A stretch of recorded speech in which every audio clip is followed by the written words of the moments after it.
Hey, what's up, Unbroken Nation? Hope that you're doing well. I was thinking about a question that I heard on a podcast earlier today, one that actually, in my own personal life, I've thought many times over. And that question is, did you have any happy childhood memory?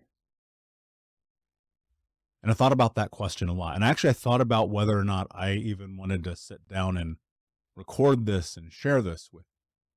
And the short of it is my answer to that question, not to sharing it, because obviously here. The thing that comes to mind is no. There are no happy childhood memories that I have. There are these moments in which these small incremental like solitary moments of joy would happen, and then they would immediately be stripped away. I'll give you an example.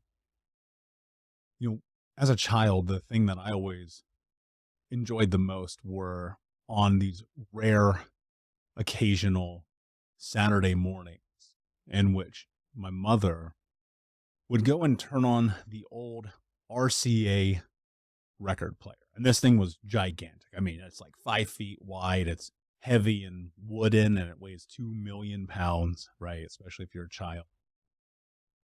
And we would clean the house as she played records. And those records would be things like Queen and Fleetwood Mac, Sugar Hill Gang, Run DMC, Michael Jackson, Journey, and she would play these records. And that's where my love for music today comes from. And in this 90 minutes to 2 hours on these Saturdays, if we were lucky enough, things felt a bit normal. But that's it. Because there was always something around the corner. Some kind of pain, some kind of hurt, some kind of torment. Watching her fall down the stairs drunk, crash the car on pills, hit us, hurt us, abuse us. And then when my stepfather came into the picture, those moments entirely disappeared. Because if things in the house weren't perfect, there was punishment. There was some kind of torture, some kind of hurt that was surely coming. That was not always physical. While the majority of times it was, sometimes it was very mental. It was the mental torment, I think, that bullying from him particularly, that impacted my childhood the most. I distinctly remember these times as a kid where I'm like, I hate myself. And I hate myself because of what he is telling me I am. I'm a loser, I'm dumb, I'm not good enough. I mean, even on birthdays, on Christmas, on Mother's Day, there was always something. I remember one Easter, I was having trouble getting my shoes tied. And I tried to explain to him, I said, I can't figure it out. I don't know, there was really thin nylon waxy shoestrings. And it was probably the first pair of those I had ever had. And because I couldn't get it tied, he beat it. And I remember being like, but it's Easter. This is the Lord's Day or what, right? And as childhood continued to go, I would sit and I would think about these moments that were supposed to be filled with joy and happiness, connection, companionship, family, love. And it was we would get these microseconds of that, but they were always solely. If we are on a lucky day, I remember these moments of my mom being sober, and that sobriety was in alcohol or pills, whatever it may be. I remember these moments, and in her sobriety, she was kind of there. And what I'm going to say, I think will only make sense to people who understand what it's like to have a parent, a family member, a friend, a lover be an addict, right? And so you would get these small little glimpses of who it is that she could be. Loving, caring, nourishing, compassionate, kind. And the second that she had that first drink or popped that first pill, It was like staring into the eyes of a ghost. It was looking down the barrel of the gun because I knew whatever was next was coming and it was inevitable. And even at a very young age, 8, 9, 10, 12 years old, I would sit and I would look at her and I'd be like, well, this day's over. And sometimes that would happen before I was even out of bed in the mornings. You could hear her screaming and thrashing about in the living room, fighting with my stepfather, getting into massive arguments, hitting each other, breaking things, yelling at us, pulling us and ripping us out of bed over nothing, things that seemingly brought no value to anyone. It was like this consummate battle. And on the really bad days, it would be them comboing, teaming up on my brothers, and the verbal torment was just unbelievable. And again, sometimes like the verbal was so much more difficult to deal with than the physical. And I learned how to turn off. I learned how to be a robot, to feel no emotion, to feel no pain, to exist as a physical entity and nothing more. Because there were these moments where the biological response mechanism just would kick in. We'd be in the car. My mother would be intoxicated and she would say, I'm going to drive this car off this bridge and kill all of us, right? Or she would do something insane, like, and what I mean by insane is literal. She would do something insane, like go and turn the oven all the way on, put food in there, go drink a fifth of alcohol. And we're like 7, 8, 9 years old, and then pass out on the couch, set the kitchen on fire. I probably have used a fire extinguisher like 30 times a month, and that is no exaggeration. And when my stepfather would come in and he would get integrated in this, he would be navigating her and the violence that they had between each other, both verbal and physical. And then he would lash out on us. And you have to imagine this guy, my size, right? 6'4", 220, 250, whatever size he was, just a gigantic human to a 7-year-old boy. And he would punch us and slam us into walls, lock us in closets. He used to do this thing where he'd flick me in the head all the time. And it was torture. Like it was literal torture. To me, there's a scene, if you've ever seen Zero Dark 30. It's a really insane movie about the hunt for bin Laden that kind of starts in Guantanamo Bay, torturing this guy. And they lock him into a box. And he has a mental breakdown in the box where they're asking what day of the week is the next attack. He's just rattling off days like Monday, Tuesday, Friday, Saturday. He's just going back and forth like, until he just cracks. And I remember watching that movie and I was like, oh, that feels like my entire childhood, just cracking constantly, this torturous experience. And then once they were out of my life, my mother going on her path into deep rehab, which eventually, unfortunately, did not work. My stepfather and her getting a divorce, him disappearing, going wherever it was that he went. My grandmother adopting me at 12. Well, and I've said this before, a lot of people will say, well, that was a godsend. That was this incredible experience. And in some light it was, right? Because I had a roof over my head. I wasn't in imminent danger every single moment of every day. But my grandmother was also violent, mentally, emotionally, physically. She was incredibly racist. Like, this is one of, if not the hardest things that I had to navigate as a child was, here on this one hand, you have this person who supposedly loves you and here to take care of you and help you escape from the chaos that was your parents. And here on the other hand, being biracial, she's incredibly racist. Like, and in fact, we could not even have, I'm not even joking when I say this, my grandma would not allow my black friends to come in my house when I was in high school. And one time I did, my friend who, I won't say his name, but he comes over and he's in the house. She goes, Michael, get in the kitchen right now. And she says, you need to tell that nigger to leave our house. And I was like, what the is happening right now? And that moment, I was probably 15, cemented the end of the relationship I had with her. Now, while I still might have been in the home for a while, like everything else was just gone. So this furtherance of like stepping into this shell of a child continued to happen. We know this. We talk about this. It's the survival mechanism. And so I would see this thing happen with my mother, my stepfather, grandmother, people. Like I would watch them turn into ghosts where it's like 1 second they're there and the next second they're not. The drugs, the alcohol, whatever that switches that existed in their brain would come in and they would be a different person. And as I sat in my therapist's office that day and he asked me that question, and then I heard that question again just now on this, I was literally listening to this podcast like 10 minutes ago. I had to pause it and come in here and sit down. I realize that there are some of us who do not have any happy childhood memories, who suffered greatly, who went through bullying, alcoholism, and drug abuse in the family, who had family members arrested, who were hurt physically, mentally, emotionally, spiritually, religiously, sexually, right? And I categorize myself in all of those things. Some of us do not have any recollection of anything that was normative or peaceful or loving or kind or compassionate.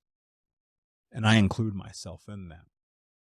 And as I look at my life today, there's this weird reckoning that I've had. And what that looks like and what that feels like is it's actually really more of reconciliation of sitting in this and be like, yo, that happened, but I can't change it. And the earliest parts of me, the youngest parts of me, I just try to remember to acknowledge the reality. And this changed my life forever. I don't have any control over this. There's nothing I can do about this. I do not get any say in any of this. And it's awful for all of us. And going through being bullied, not only in my own home, which like I categorize all of that as abuse, right? But being bullied in school, not only by peers and other kids, teachers, all of these things made me hate myself. I mean, that's what it comes down to. I don't have another way to phrase it. I hated the way that I looked, the way that I spoke, the way that like I existed in the world, the fact that I had these learning disabilities, the fact that I couldn't comprehend reality in the same way the other kids did, because I was obviously knowing now was so dissociated. And I look back on that, and this is going to be a really hard thing for most people to understand, but I'm going to say it anyway because it's just simply my truth. I'm glad those things happened so that I could be here having this conversation with you. But I also hate that it happened. You know, carrying the scars, carrying the memories, carrying the torment. There's something I share with the people that I coach. If you've ever come into group coaching or if you've been a one-on-one client with me, there's something I tell everyone who decides to walk this path, and it's very simple. This is the rest of your life journey. You will always be healing this. The traumas will dissipate and impact. I don't think they ever go away. I believe that. And, you know, I've had the fortune of speaking with incredible leaders in this space, like Dr. Gabor Mate, Caroline Leaf, Meryl Bouquet. I mean, the list goes on and on and on. And they all agree. And what I'll say is that because of those experiences of childhood of just this massive suffering, when I was 14, like I was done. I tried to kill myself. I didn't want to live anymore. I would go to bed at night praying that I didn't wake up the next morning. Like I wanted nothing more than to not wake. God, if I could, at 14 years old, if you would ask me what is one thing that I wanted more than anything, it'd be like to not wake up, for this to all be over. And I took this bottle of Advil one night, my mom was passed out, trashed. We couldn't even get her up the stairs. So she had become pretty overweight. And when I was younger, I could help her kind of navigate, right? I became like this human crutch for her at times. And so did my brother. And this one particular night, she is so wasted. She falls and passes out like up the stairs vertically. Like she doesn't fall down them. And I'm trying to help get her up to get her to her room. And I just couldn't. And I started to just have this intense breakdown moment. And there was an album that had come out that I was listening to, and I won't say what. I don't know why I won't say. It's just something I've always kept for myself. But this album comes out, I'm listening to it, and the lyrics are going through my head, and I'm just thinking to myself, as I'm playing this one particular song on repeat for an hour, 2 hours, I have no idea, it's just on repeat in my little CD player, I was like, I'm done. I don't want this. And I went into the bathroom, into the medicine cabinet that we had, and I just grabbed this bottle of Advil, and I was like, this is the way out. And what I didn't know, or maybe it's just luck, I have no idea, but I didn't die. I just basically threw up all over the floor, passed out, and then woke up the next morning feeling really, really off. And then it was like, here we are again. Another day. The one wish I have to not be here has not been granted to. And it was miserable. It truly was. Like, and I know some of you guys can relate to this. And I'm not sharing this as a mental dump, but more so as I want to create context for what I'm leading into in just 1 second. I spent all this time alone, isolated, suffering, feeling obscure, unloved, unappreciated, that I don't matter, that the world is here to hurt me, to take from me, and drove me to insanity, right? That thing I talked about in terms of I would look in the eyes of my mother, my grandmother, my stepfather, and it's like there's a ghost on the other side. Well, I became that ghost. And in that moment at 14 was such a turning point for me, because that became the moment where I did not care anymore about life or death. The impact that I would have on people, the things I said, the things I did, the way I hurt people, running with guns, robbing people, hurting people physically, mentally, emotionally, breaking people's hearts, massive violence, like violence I can't even explain to you. And there was a moment I realized, like, oh, I'm communicating through what I've learned, right? I'm violent at that age because I learned violence was communication, violence is love. That's what it is. And that continued on for a long time. I didn't care about myself at all, because there were no moments in my childhood that said I mattered. And I mean, even today, like I think about that, what that's like as a child, knowing that so many of you understand this experience and wanting to share mine with you. One, to let you know you're not alone in this. Like I've said this before, my DMs are always here for you. I mean, I will say this, I cannot always give everyone my full time, and more often than not, it's in your best interest to join one of the coaching programs so we can really connect, but I will always respond. And it's because I want you to know you're not alone. As adults, I know there are teenagers that listen to this show. If you're hurting right now, DM me, please. Like seriously, Michael Unbroken, all the platforms. I will respond to you. No one on my team checks this but me. It is only me. And I want you to know also, and especially if you are now an adult, and you're trying to navigate this. Maybe this is the first episode of this podcast you've ever listened to. You've never heard my story before. Or maybe this is the 500th episode you listened. Either way, what I will say is, in the same way that I gave up on life, I found a way to not only embrace life, but learn to create the happy memories today. That in its own right is a challenge. I'll tell you that much. And a lot of it came through letting go. Something I've shared on the show before, which became really powerful. Like, I had to let go. I had to take these people out of my life. I had to go on my own journey. I had to step into the depths of who it was that I am, who I thought I could be. And ultimately, I think the most important thing that I had to do was I had to recognize that they were wrong, that I do matter, that I am important, that I am, whether or not it's to you, but to me. Like, I matter to me. I'm important to me. I love me. And if you can get to that place, and I've talked about that mirror moment in my journey so many times, I won't go into it, but if you can get into that mirror and you can stare at yourself and just say, I love you, it's going to suck, but your life will be different. And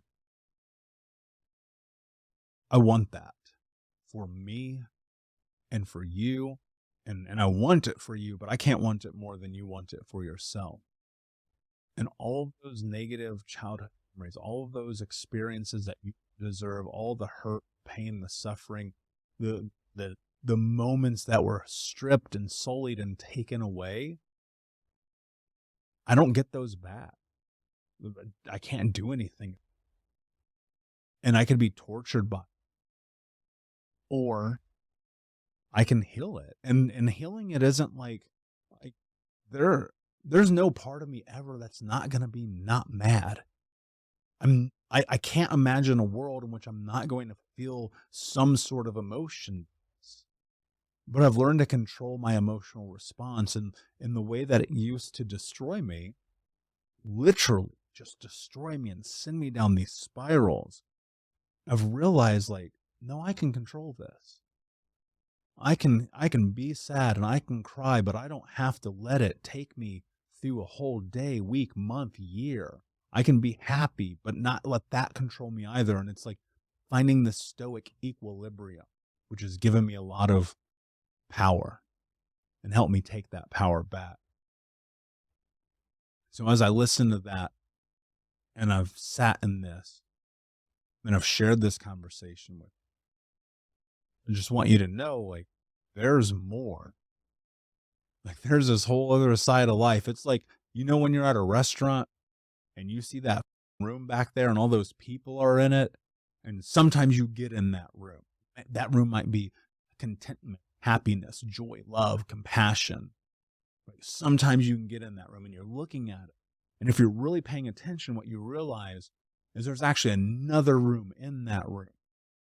And there's a very, very small number of people in that room, because there's always going to be another room. But in that room, there's another level. And that level, I cannot believe that happened. And I just remind myself that it's over. The worst thing I've ever went through has already happened. And so I might as well chase the greatness. Thank you for listening, my friends. And until next time, be unbroken. I'll see you.